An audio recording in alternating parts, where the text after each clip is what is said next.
прямом эфире новости сейчас. В студии Ольга Медведь. Добрый день. Уборочная кампания в Беларуси продолжается без промедлений. Хлеб с полей убирают без потерь. Итак, наши аграрии уже намолотили более 6 миллионов тонн зерна. Убрано более 73% площадей. В лидерах по темпам Брестская область. Там осталось убрать всего 8%. Кто сегодня не работает, должны быть изучены. Им должна быть предложена работа. Основа всех этих так называемых протестующих – люди с криминальным прошлым и сегодня безработные. Нет работы, значит, гуляй, дядя, по улицам и проспектам.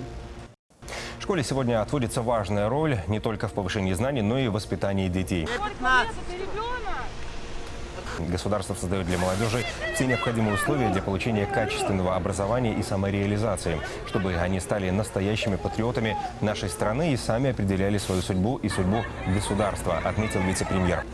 Никто никаких репрессий в нарушение закона не предпринимал и предпринимать не будет. Друзья, конечно, мы рассказываем это не для того, чтобы напугать, а чтобы призвать вас вовремя обращаться к врачу. Ведь успех лечения напрямую зависит от сроков.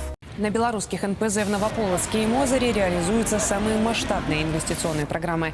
Это позволит увеличить глубину переработки нефти. Накануне в Беларуси протестующие вновь устроили беспорядки. На этот раз они оказались менее массовыми. Противоправные действия и провокации в адрес силовиков, которые привели к столкновениям, были организованы группами агрессивно настроенных молодых людей. До этого так пытались раскрутить ситуацию с велосипедистом, который во время одной из несанкционированных акций якобы умер подчас задержания.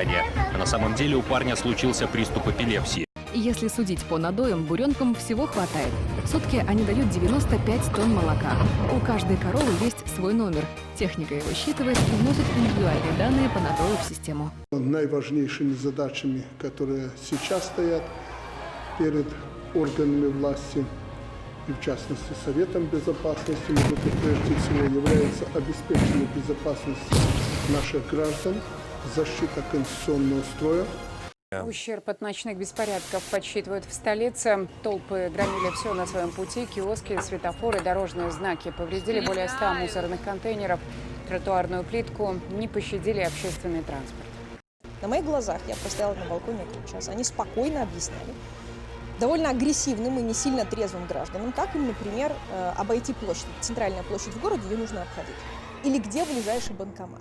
На заводах опровергают фейки о начавшихся забастовках. Ложная информация поступает из различных интернет-источников. Якобы ряд компаний столкнулись с массовым отказом своих сотрудников выходить на работу.